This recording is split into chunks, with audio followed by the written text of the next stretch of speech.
In this video, we're going to be thinking about what exam stress is and how to help students struggling with it.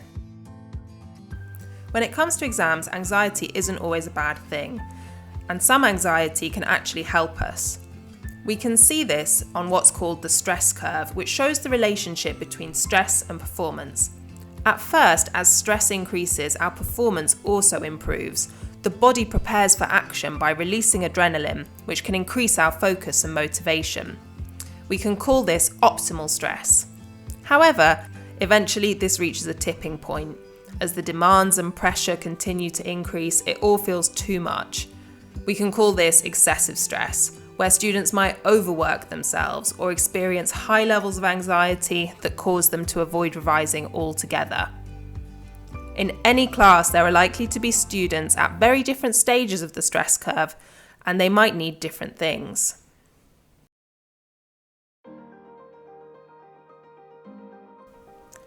So what signs might there be that a student's level of exam anxiety is starting to become a problem? This can look different for everyone, but some signs might include showing visible anxiety, such as appearing panicky or tense, reporting physical symptoms relating to anxiety, such as stomach aches or headaches, making changes to their routine, including waking up excessively early or going to bed excessively late to study, or withdrawing from friends or cutting out other enjoyed activities. We might also notice visible signs of low mood, such as seeming withdrawn or irritable. It's important to let students know who they can speak to if they want to talk about exam stress. A good way to approach a student that you might be worried about is by asking them for a check-in. Keep the conversation relaxed with a curious stance and an open mind. Listen to all the worries that are concerning the young person. The most obvious worries might not be about exams. There could be lots of other contextual worries that are important for them. It can be helpful to ask open questions. For example, I was thinking about the exams coming up and wanted to check in with you and see how you're getting on. Empathise and validate the emotions that come up for the child. For example, it sounds like you're feeling really worried about that. That must be hard. We can also normalise their feelings. For example, by saying, it's really normal to feel worried about that. I think lots of young people find that really stressful. If you can, agree a time to check back in again. A key way adults can reduce students' anxiety in the run-up to exams is to help them to study and revise effectively. It can be helpful to talk through a student's revision timetable with them and help them to prioritise. Consider, are they doing too much or too little? Are they avoiding any particular subjects or topics? Do they take regular breaks? Encourage them to take advantage of any school resources such as learning mentors, library staff, or revision groups and study spaces. Keeping a healthy balance of activities is another important way to protect against excessive anxiety. A healthy balance includes sleep, time with friends or family, and doing enjoyed activities, as well as enough revision time. We can also encourage a balanced attitude about exams.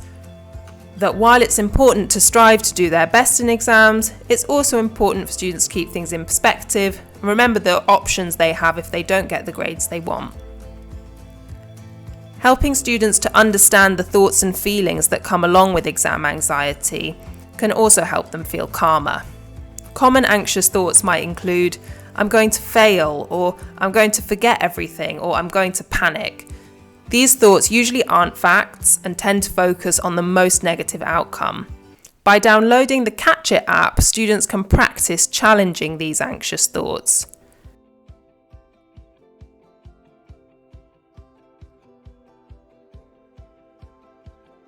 Young people also often experience anxious physical feelings, such as their heart beating fast or tummy aches.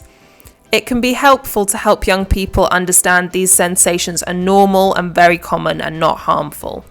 Supporting your students to identify a few strategies that they can use when they're feeling anxious can be very useful.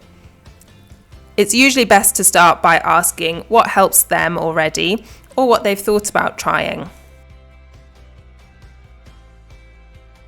young people can try grounding techniques to focus their attention away from the anxious feelings onto their senses. A very simple example is colour spotting, where a child chooses a colour and then notices as many things as they can see of that colour in the room. There are lots of different grounding exercises that can be found online. There are many further resources that can help young people manage their stress. Bromley Y run regular interactive webinars on exam stress, as well as anxiety, worry and low mood, that any young person can sign up to.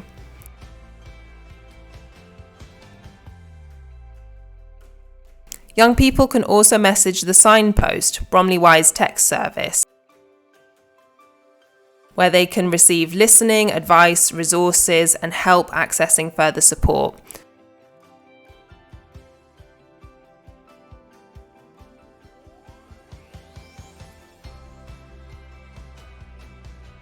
Kooth is another online platform which contains a range of useful articles and where young people can also message a counsellor.